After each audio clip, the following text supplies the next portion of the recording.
inteligencia artificial. La sesión se llama El futuro del diagnóstico por imagen e intervencionismo, y Luis, cuando quieras empezar, adelante. Muy bien, pues comparto la pantalla. Vamos a ver. Perdonad. Aquí. Fenomenal, pues buenos días a todos. Muchísimas gracias al doctor Salvador Pedraza por la invitación a participar en estas sesiones. Y bueno, voy a comentar un poco algunas ideas, ¿no?, en relación al futuro del diagnóstico por imagen y del intervencionismo. La realidad es que, bueno, siempre que hablamos de futuro, ¿no?, está bien dar una vuelta a cuáles son los retos y necesidades en el área en el que nos encontramos, ¿no?, en este caso en la radiología. Y la realidad es que vemos ya desde hace un par de décadas, ¿no?, que cada vez tenemos más datos para tomar cualquier tipo de decisión clínica. Tenemos una avalancha de información, y concretamente en radiología vemos muchísimas más imágenes que informar, ¿no?, por cada estudio, pero también un crecimiento en ese volumen de pruebas, ¿no?, que viene sucediendo, ese volumen de estudios que viene creciendo, pero que va a seguir, ¿no? Vemos cómo cada año aparecen nuevas indicaciones. Una de las más recientes, ¿no?, la Sociedad Europea de Urología, indicando que necesitamos hacer reso previa a la biopsia de próstata, ¿no? Lo mismo con las indicaciones del TAC coronario y con muchísimas otras pruebas, ¿no? Con lo cual, pues, esto no va a dejar de crecer. Por otro lado, sabemos que tenemos retos desde el punto de vista de radiólogos y de técnicos de radiología también, con insuficiente personal. Y por otro lado, tensiones o problemas de financiación, ¿no? Con lo cual, necesariamente tenemos que utilizar la innovación para ayudarnos a resolver estos retos que ya tenemos y que en el futuro se pueden agravar. En cuanto a innovación, 4 ideas de por dónde va a ir todo. Yo diría 3 que son más tradicionales en el mundo de la radiología, con las que venimos trabajando más recientemente, y lo que vamos a hacer es acelerarlas mucho, que serían la precisión, todo lo que tiene que ver con biomarcadores, con cuantificación, la rapidez, todo lo que tenga que ver con acelerar. Sabemos que las listas de espera bueno, nos representan uno de los grandes retos, ¿no? Está muy bien tener un diagnóstico preciso, pero si no es suficientemente rápido y precoz, pues muy a menudo llegamos tarde. Y por supuesto la usabilidad, que de alguna forma facilita que cualquier innovación se adopte por parte de los servicios de radiología de forma sencilla y ágil. Pero hay un cuarto aspecto, que es la sostenibilidad, que yo creo que tenemos que fijarnos mucho en él. El mundo está cambiando y la sostenibilidad va a ser también un aspecto muy importante en cuanto a la innovación.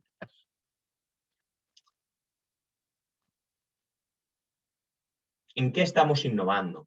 El mundo innova en todo tipo de sectores. Estos son datos de la Oficina Europea de Patentes, ¿no? De las distintas industrias en las que se innova.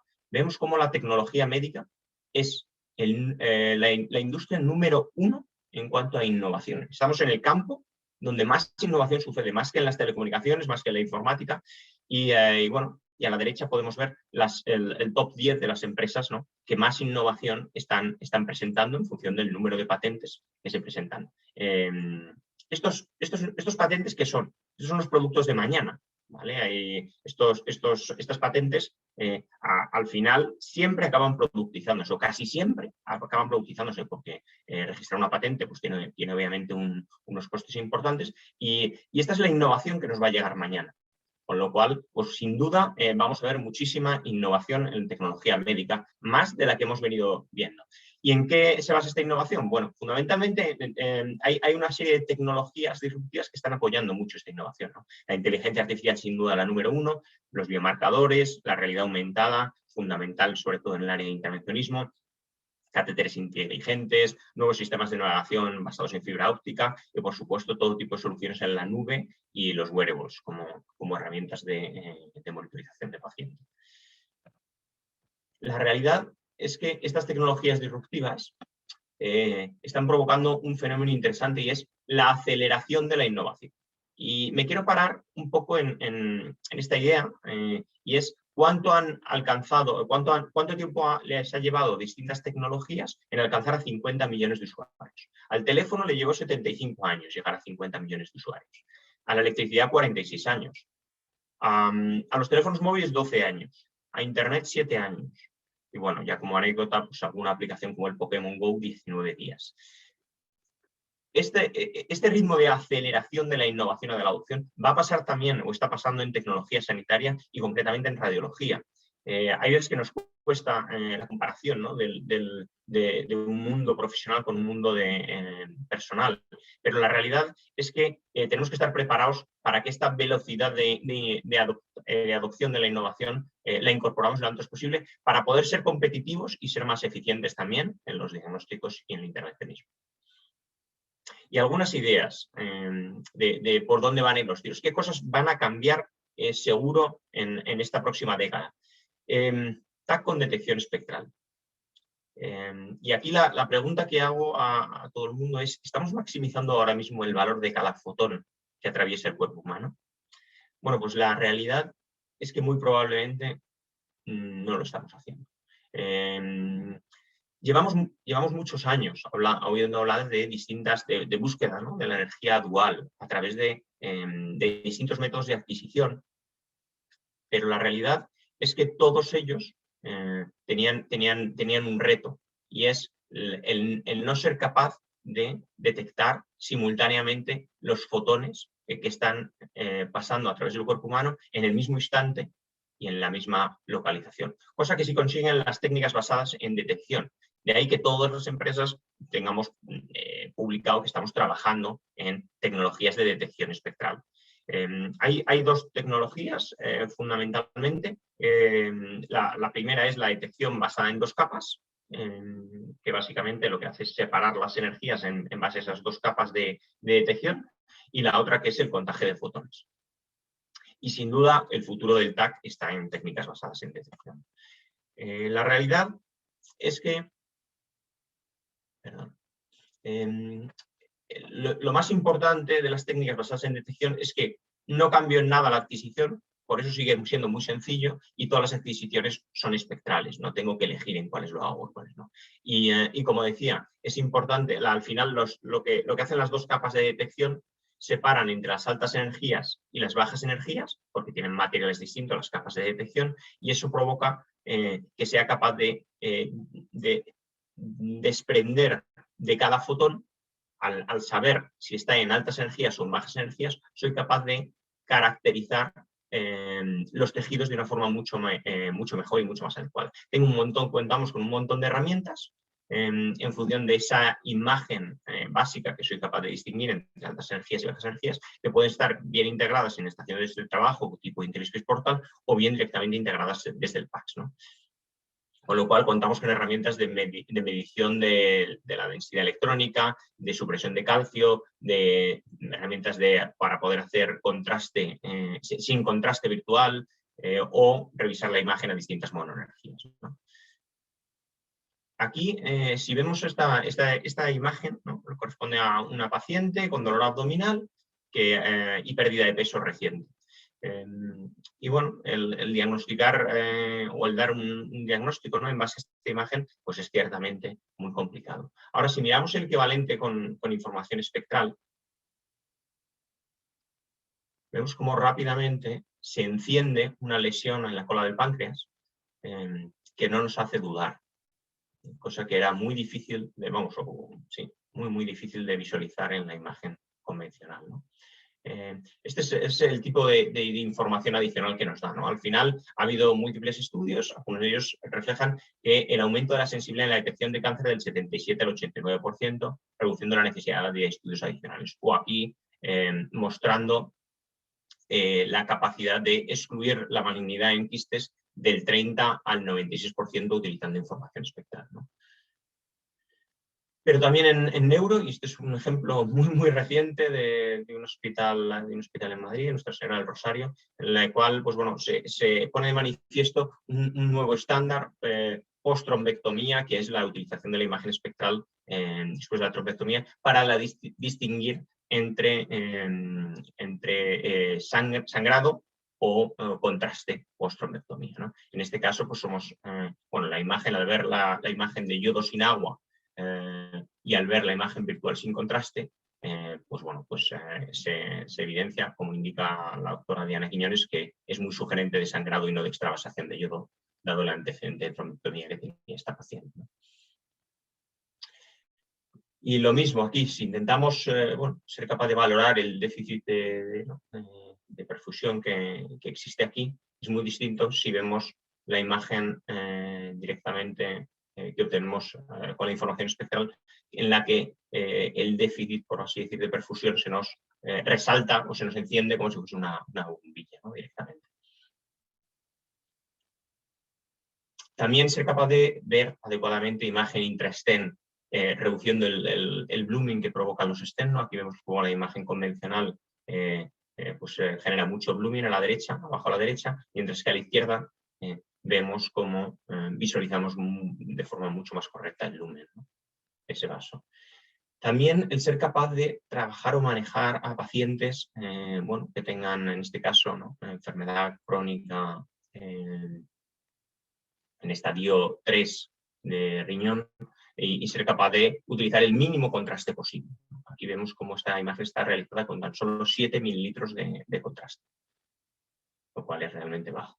Información adicional, como información típica de los mapas T1, ¿no?, de volumen extracelular, para ser capaz de hacer a la vez que hacemos una evaluación de coronarias, hacer una detección de defectos de perfusión miocárdica en el mismo estudio y hacer una cuantificación precisa utilizando el TAC espectral, ¿no?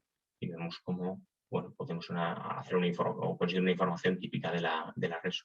El hacerlo todo desde el PACS, poder trabajar desde el PACS, vemos aquí cómo nos abre esta ventana para poder ver la información complementaria integrada desde el PACS, pensamos que está bien, muy interesante. Y para resumir, pues conseguimos al final técnicas que son más precisas, lo hemos visto, ¿no? Aumento de la sensibilidad en detección de cáncer.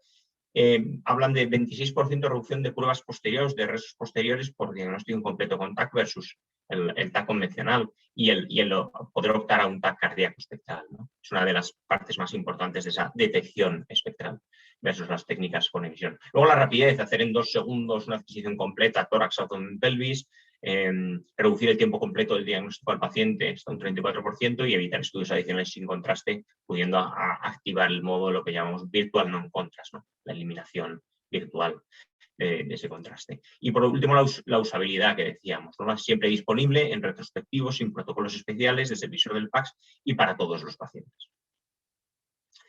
En cuanto a RM, ¿qué pensamos que es lo más relevante que va a pasar? Pues yo sin ninguna duda diría la velocidad o la aceleración es lo que está cambiando y va a seguir cambiando en el futuro más inmediato. Vemos cómo recientemente hemos tenido, ¿no?, nuevas técnicas que aceleran hasta el 50% con la misma calidad de imagen, con un objetivo claro de ser capaz de reducir la lista de espera, aumentar confort para el paciente o incluir resolución adicional o secuencias adicionales. Esto está provocando de media entre un 30 y un 40% de aceleración en prácticamente la totalidad de secuencias con las que trabajamos o de estudios con los que trabajamos y como podemos ver, manteniendo una calidad de imagen prácticamente idéntica. Y aquí vemos un ejemplo de una rodilla de 17 minutos a 10 minutos o en este caso un estudio de cerebro de 17 minutos a 9 minutos, con las mismas secuencias idénticas, con la misma calidad y con las mismas resoluciones. Pero si esto lo estamos haciendo, ¿qué va a venir? Bueno, pues lo que va a venir es la adopción de la inteligencia artificial para acelerar todo esto muchísimo más. Tanto en facilitar la adquisición ultra rápida, que llamamos, el confort del paciente y la confianza diagnóstica. ¿Cómo? Con la utilización de inteligencia artificial en cada una de las partes del proceso. En la adquisición, incluso en la colocación del paciente, en la eliminación de tener que poner aparatos de medida al paciente de ningún tipo o de monitorización de ningún tipo, porque van a ser detectados automáticamente y, por supuesto, los biomarcadores que nos van a dirigir. El objetivo aquí es claro. Vamos a ver en los próximos años estudios personalizados en menos de 5 minutos en resonancia magnética. Y para ilustrarlo con un ejemplo concreto de lo que está pasando, pongo el caso de la cardio-RM, ¿no? Que actualmente sabemos que es una de las técnicas lentas y complejas, de una planificación difícil, resultados variables, y fácilmente llegamos hasta 30 minutos de tiempo de adquisición. Bueno, lo que estamos haciendo es reemplazarlo por una adquisición de un volumen 3D isotrópico en una sola apnea y obtener un 3D cine a través de la reconstrucción multiplanar con planos ortogonales de esa imagen, de ese volumen, ¿no? Total, obtenemos una aceleración de 44 veces los tiempos que estábamos trabajando ahora con un estudio isotrópico. Con lo cual, pues sin ninguna duda, bueno, pues marca un hito, ¿no? En cuanto a aceleración de reso. Aquí vemos como al final, bueno, ya hay una validación clínica de esto que comentaba, publicada en el JACC de Cardiovascular Imaging, en la que hablamos de que bueno, el gold estándar de la resonancia magnética cardíaca puede ser una apnea para función con cine 3D y una apnea para viabilidad con reazo cardio. Total, hacer un estudio de cardio-RM en menos de 1 minuto de tiempo de adquisición. Con lo cual, pues al final en la reso, el futuro que nos va a traer, bueno, pues más biomarcadores. Actualmente ya trabajamos, ¿no?, habitualmente con el TEUC mapping, con la cuantificación de fracción grasa, de hierro hepático. Incluso tenemos nuevas técnicas como el 3D APT para valorar la malignidad de gliomas, pero esta lista va a aumentar muchísimo, muchos nuevos biomarcadores cuantitativos, desde el punto de vista de la rapidez de lo que comentaba, los 5 minutos como un nuevo estándar, y la usabilidad veremos que se va a ir eliminando la planificación, porque haremos muchas técnicas 3D, o esta será automática. También veremos teleadquisición, poder adquirir a distancia, y el trabajar sin apneas, siempre que bueno, sea posible, que lo será cada vez en más tipos de estudios. En cuanto a intervencionismo, pues muchísimas técnicas nuevas donde bueno, la inteligencia artificial sin duda va a jugar un papel, pero yo quería pararme a modo de ejemplo en la idea del Smart CT, que esto básicamente es el ser capaz de hacer imagen 3D o imagen Combin CT de una forma realmente sencilla. Vemos que las técnicas, ¿no?, de 3D o de Combin llevan vigentes desde hace tiempo, sin embargo la aplicabilidad, la aplicación todavía es reducida. Y bueno, lo que hemos trabajado es en reducir todas las barreras que existían. La primera era que era difícil de hacer desde el propio ecógrafo, con lo cual lo que hacemos es embeber sistemas de guiado automático de cuáles son los pasos a realizar dentro del propio angiógrafo. Segundo, la limitación que teníamos, ¿no?, para manejar desde la mesa de pacientes esas herramientas, y ahora podemos hacerlo todo desde un tablet integrado en la mesa de paciente. Y por último, la capacidad de postprocesar, tal y como lo hacemos con las herramientas de TAC avanzado. ¿Esto que nos permite? Bueno, pues ejecutar realmente, hacer uso de la precisión adicional que podemos tener en intervencionismo, que ya ha demostrado en la reducción del 52% al 30% en la tasa de recurrencia de hepatocarcinomas a los 36 meses después del TACE, cuando utilizamos el Combin CT. Esto está demostrado. También está demostrado que con la utilización de herramientas 3D y Combin CT reduce del 35% al 16% la isquemia asociada al procedimiento después de un clipping de aneurisma. Y lo que necesitamos es que todas esas técnicas que nos dan más precisión, estos son 2 ejemplos, pero hay muchísimas más, podamos aplicarlas con rapidez desde la mesa de paciente y con una usabilidad buena, haciendo uso de herramientas cada vez más automáticas, ¿no? Luego, desde la perspectiva de PACS y de flujo de trabajo, yo creo que bueno, van a cambiar muchas cosas. La primera, ¿no?, y aquí vemos un poco la secuencia. Primero, las adquisiciones. Bueno, ahora las adquisiciones son prácticamente la totalidad de adquisiciones se hacen in situ, ¿no? Pero en el futuro muchas van a ser remotas. Las adquisiciones tanto de resonancia magnética como de TAC como de eco, se podrá manejar la consola directamente a distancia, y eso va a permitir, bueno, poder utilizar técnicos más expertos o más especializados para que den soporte a adquisición allá donde sea necesario. También vemos cómo la inteligencia artificial tiene un papel clarísimo ya hoy en día, asignando estudios a radiólogos directamente en función de la especialización, la prioridad de la carga de trabajo, el PACS totalmente integrado con herramientas de inteligencia artificial, los informes multimedia en los cuales aparecen enlaces directamente llamando a las imágenes, o gráficos que muestran la evolución de las lesiones de forma automática también. por último, obviamente, la gestión de dosis de pacientes y profesionales embebida en este flujo de trabajo y los portales de paciente, que pienso que tienen un papel muy importante para dar visibilidad a la actividad de los radiólogos, ¿no? Donde el paciente pueda ver directamente pues, el resultado del trabajo del radiólogo en cuanto a un informe de calidad y un postproceso de imágenes adecuado, ¿no? Dentro de parte de este flujo de trabajo, solo para mencionar el impacto que va a tener la idea de las herramientas remotas en la extensión del servicio de radiología mediante este soporte a la teleadquisición, ¿no? La idea un poco es romper las barreras del servicio de radiología de tal forma que no solo el radiólogo pueda teleinformar, sino que ese soporte a la teleadquisición suceda cada vez más, ¿no? En todas las técnicas de imagen. Y, por supuesto, las mejoras en la comunicación visual. Sí es verdad que en la interacción con otros clínicos, con cirujanos, yo creo que una de las áreas más importantes es la planificación quirúrgica, podemos hacer un gran trabajo y podremos hacerlo todavía mejor a la hora de crear imágenes que sean muy comprensibles por los cirujanos para optimizar esa planificación quirúrgica.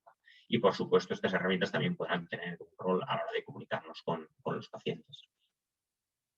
Con lo cual, las ideas en postproceso informado son parecidas, ¿no? Cada vez más precisión, y aquí simplemente por poner un ejemplo, inteligencia artificial ayudando al radiólogo a detectar un 29% más de nódulos, ¿no? En cáncer de pulmón. La rapidez, reducción de tiempo de lectura en pacientes con esclerosis múltiple en hasta un 44%, una segmentación de RM cardíaca con inteligencia artificial para ver el análisis funcional en menos de 5 minutos.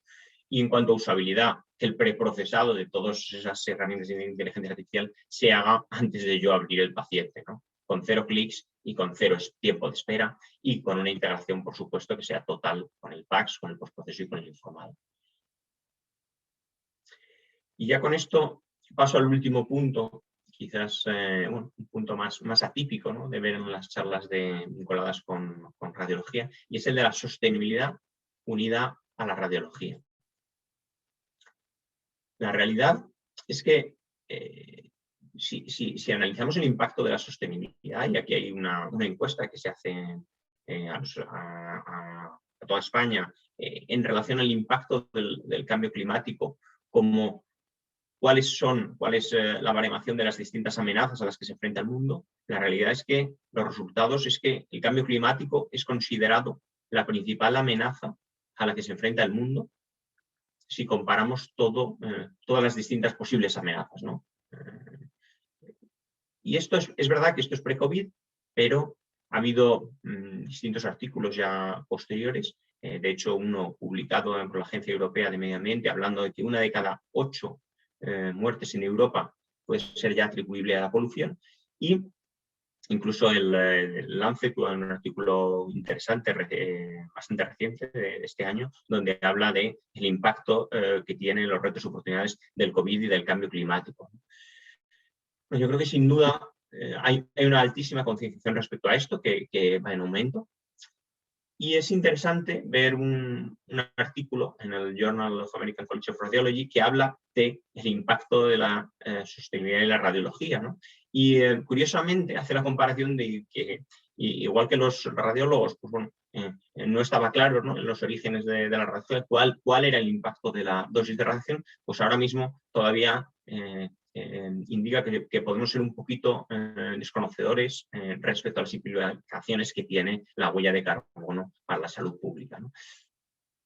También menciona que si seguimos el business as usual, ¿no? Seguimos haciendo lo mismo que hemos venido haciendo, pues bueno, superaremos por mucho, ¿no? El límite de la tasa, la elevación de temperatura de no retorno del planeta.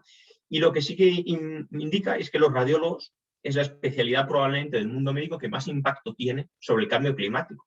Yo nunca me había parado a pensarlo, pero la verdad es que viendo la tecnología que se utiliza, tecnología muy pesada, que puede tener unos efectos potencialmente grandes en cuanto a la fabricación y mantenimiento de esos equipos y el consumo que tienen, ¿no? De recursos naturales, pues yo creo que es bastante lógico y bastante probable que sea la especialidad número 1 en cuanto al impacto en cambio climático. Y siguiendo con los datos de esta encuesta, ¿no?, a los españoles, bueno, se identificaba sin ninguna duda a las empresas como el principal causante del cambio climático. Y aquí, bueno, solo la reflexión de cuando preguntaba si cada uno de nosotros nos sentimos responsables, es curioso ver aquí la capacidad de mejora que tenemos los hombres en cuanto a asumir nuestra propia responsabilidad, porque es curioso ver la divergencia entre hombres y mujeres en la autorresponsabilidad sobre este papel de la sostenibilidad, ¿no?, en nuestra responsabilidad propia sobre el cambio climático. La realidad es que bueno, las empresas somos el principal responsable, con lo cual las empresas tenemos que también ser el principal ¿no?, actuador para resolver esto. Y aquí, pues bueno, nosotros hemos centrado muchos esfuerzos recientemente en bueno, conseguir ser neutrales en las emisiones de carbono, que ya lo hemos conseguido, y de ahí, pues bueno, que tengamos diversos reconocimientos sobre esta sostenibilidad, pero la realidad es que creo que hay una modalidad que está siendo grandísimamente impactada por esto, y es la resonancia magnética. El helio está subiendo tanto de precio en los últimos años. Hablamos de que en la última década ha subido un 330% y sabemos que todas las resonancias tienen que ir refrigeradas por helio, van bañadas literalmente en helio. La realidad es que si esto sigue así, esta subida de precios, el coste de un quench, que actualmente podría estar en unos 50.000 euros, vemos como un quench, un rellenado completo del imán de helio, nos puede llegar a costar entre 150.000 y 250.000 euros en la próxima década. Con lo cual necesitamos resolver el problema del helio, ¿no?, por el aspecto económico, pero también porque el helio es resulta que es un material escaso en el planeta, es un recurso natural escaso, y el principal consumidor en el mundo de las reservas de helio es la resonancia magnética. Y estamos agotando las reservas de helio del planeta, que se han tardado miles de años en producir, y nosotros en unas décadas estamos consumiendo esas reservas de helio. Con lo cual, bueno, la idea es cómo aseguramos el futuro de la RESO para todos los pacientes. Y necesariamente para conseguirlo y hacerlo de forma sostenible necesitamos reducir, ¿no?, la utilización de este helio. Vemos que un imán clásico va bañado en unos 1.500 litros de helio, y el objetivo es ser capaz de hacer refrigeración con tan solo 7 litros de helio, como estamos viendo aquí. Pero no solo 7 litros de helio, sino que el equipo vaya totalmente sellado y no pueda perder ese helio nunca. De hecho, el equipo no necesita ni llevar tubo de quench, porque nunca se vacía ese, ¿no? Y luego esto tiene, la realidad es que tiene numerosas ventajas. La primera es bueno, que el equipo pesa 1 tonelada menos, se puede ubicar en distintos sitios sin necesidad de reforzar el suelo, y el equipo es mucho más fácil ante bajadas y subidas de campo magnético. El equipo lo hace muchísimo más rápido al no necesitar helio, ¿no? Y curiosamente, y eso nos pasa muchas veces que hacemos una inversión en sostenibilidad, la realidad es que, para sorpresa de muchos, resulta que mejora la calidad de imagen, porque el efecto del vaso de helio, el contenedor de helio, tiene un impacto muy importante en la transferencia de energía de la bobina de gradientes al imán, con lo cual al eliminar este gran contenedor, gran vaso de helio, conseguimos una estabilidad mejor del campo magnético en el tiempo y por tanto unas imágenes de mejor calidad, ¿no? Y ya, sin más, con esto doy la finalizada por la sesión, indicando, bueno, pues que el helio es raro y es precioso en el planeta, y bueno, y tenemos que empezar a actuar como esto es así, tal y como dice Ethan Siegel, un astrofísico y divulgador científico. Así que nada, pues muchas gracias por mi parte. Muchas gracias, Luis, por la presentación. Tenemos muchas preguntas. Si quieres, vamos al grano directamente. Recordad que tenemos hasta las 9 para hacer las preguntas y después ya nos iremos a nuestros respectivos trabajos. Entonces, la primera pregunta es de Salva. Dice: las exploraciones del diagnóstico por la imagen las realizan los técnicos, pero en España la legislación sobre su formación está obsoleta y solo reconoce el mismo sistema de 2 años de aprendizaje que existía hace 50 años, cuando el diagnóstico por la imagen actual no tiene nada que ver con el de hace 50 años. En tu opinión, Luis, ¿qué podemos hacer para equiparar la formación de los técnicos a la existente en el resto del mundo? Es muy buena pregunta. Me temo que la respuesta, A ver, yo creo que la respuesta es sencilla. Yo creo que tendría que ser un grado universitario sin ninguna duda. Que esto sea así, yo creo que quizás yo creo que la mejor manera sería la divulgación en los medios. Es decir, el intentar presionar adecuadamente en los medios de comunicación diciendo que por qué nosotros necesitamos, es decir, nuestros técnicos no conseguimos una formación adecuada al resto de Europa, en línea con la del resto de Europa. Pero vamos, 100% de acuerdo, y yo creo que la única forma de cambiarlo será mediante presión mediática. Yeah.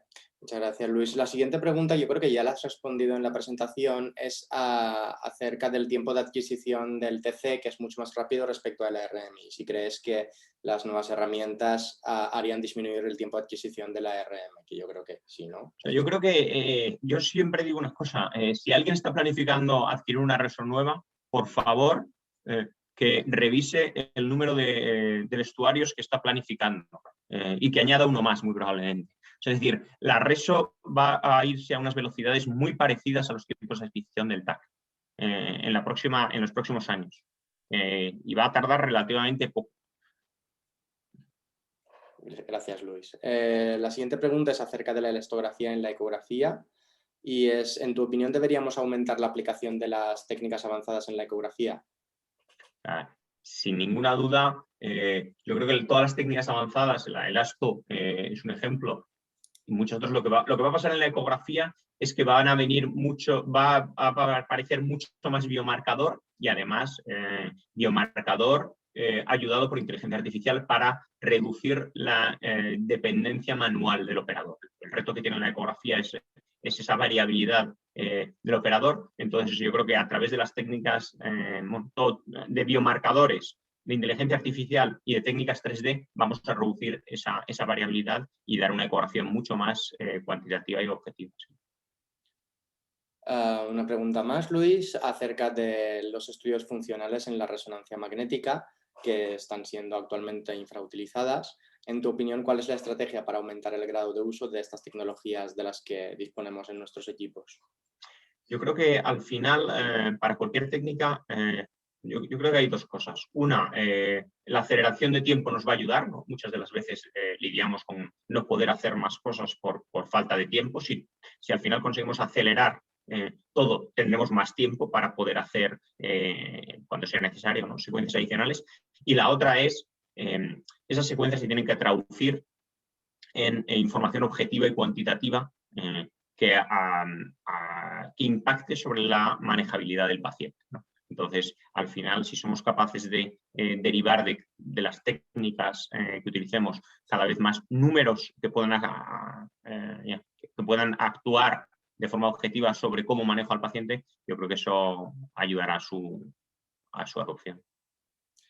La siguiente pregunta es acerca del PET-TC y es que es esencial en el manejo de los pacientes oncológicos, pero todavía no usamos esta tecnología en otras indicaciones como la demencia cerebral.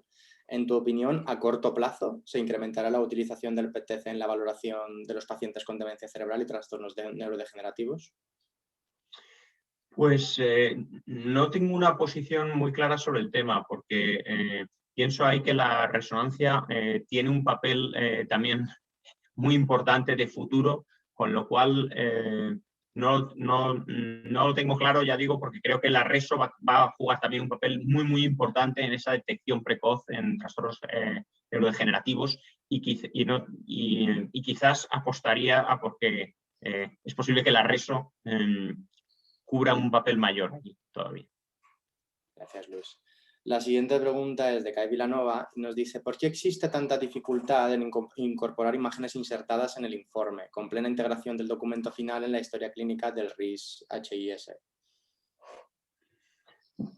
Bueno, yo creo que porque quizás hemos diseñado las cosas mal, ¿no? de origen, es decir, teníamos unas herramientas distintas a otras. Al final, muchas de las cosas que tenemos ahora es un puzzle de soluciones que no han sido...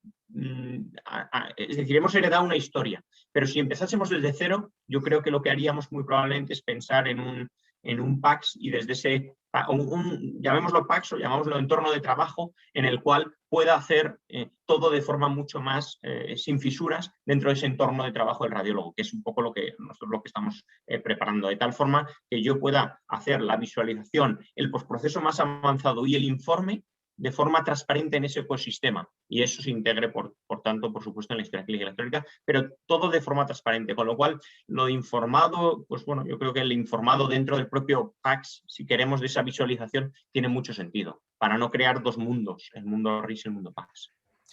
Y una última pregunta que te quería hacer yo, Luis, y es acerca de los avances tecnológicos, porque sí que es cierto que cada X tiempo leemos en una revista X o una revista Y que se ha realizado mediante una herramienta de inteligencia artificial, se han reducido los tiempos, pero lo cierto es que cada hospital tiene su flujo de trabajo y su forma de trabajar y su PACS. ¿Crees que deberíamos adaptar un poco la tecnología que tenemos a los propios hospitales, al igual que estamos adaptando la medicina a los pacientes?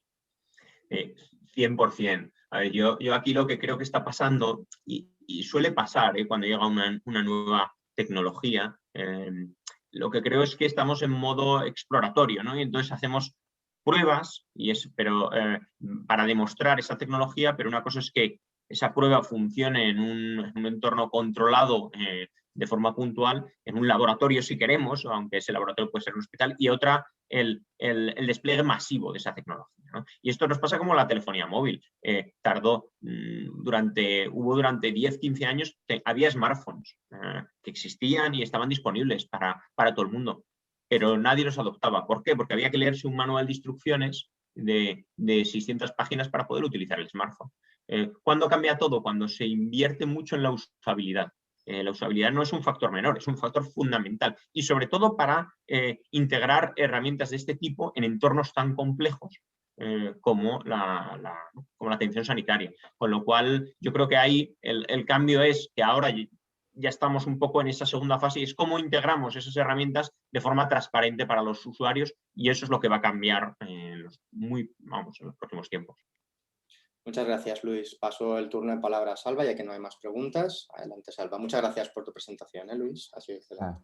Muchas gracias. Muchas gracias por tu magnífica presentación. Y bueno, Luis, muchas gracias por todo lo que nos has enseñado. Yo creo que para resumir un poco, nos has hablado de avances en el TAC, con el TAC espectral, la RESO. Nos has sido muy visual diciéndoles, si vais a comprar una RESO nueva, poner más vestuarios, porque va a ser más rápida la RESO. O sea, que nos has dicho claramente. Nos has hablado de la inteligencia artificial, nos has hablado de la radiología intervencionista, pero sobre todo nos has hecho como varios mensajes estratégicos. Nos has dicho, hombre, está muy bien que ahora con el BEAT y el PER compremos máquinas, pero tenemos que tener una estrategia igual que hacemos si tenemos césped, hay que cuidarlo y tenemos que pensar qué vamos a hacer para seguir manteniendo nuestros equipos. Incluso nos has dicho, quizás una solución sería igual que todo el mundo pues tiene una suscripción a una plataforma, pues a lo mejor también tener para que los siguientes avances vayan haciéndose. Después nos has dicho, hombre, ya tenemos tecnología existente, pero cuesta aplicarla. Entonces nos has animado a que rompamos barreras y nos has dicho que a veces hay que como surfear un poco y ser atrevidos para un poco aplicarlo. Y después nos has dicho que, sobre todo últimamente ahora, es hacer fáciles las cosas, hacer fácil el uso de la inteligencia artificial en nuestros sistemas, porque si no, no lo vamos a utilizar. E incluso nos ha dicho que crecerá mucho más la radiología intervencionista con el uso de la inteligencia artificial. Y después has hablado de que tenemos que invertir en divulgación para el tema de técnicos, divulgación para la inteligencia artificial, para la radiología intervencionista, divulgación. Tenemos que hablar a la sociedad de las ventajas que tenemos en la radiología de medicina nuclear para que la sociedad vea que es lo mejor que tenemos que hacer. Por lo tanto, muchas gracias, Luis, por todo lo que nos has explicado y nada, que tengas un buen día. No sé si quieres decir algunas palabras finales. No, simplemente agradecer mucho la invitación para estar hoy aquí y nada, es un placer. Perfecto. Muy bien. Gracias, Luis. De cara a la audiencia, decirles que mañana tenemos al doctor Lázaro, que es el jefe de anestesia del Hospital de San Juan de Dios, que nos hablará cómo podemos hacer mejor el manejo de los pacientes pediátricos en nuestras resonancias. Gracias a todos y nos vemos mañana.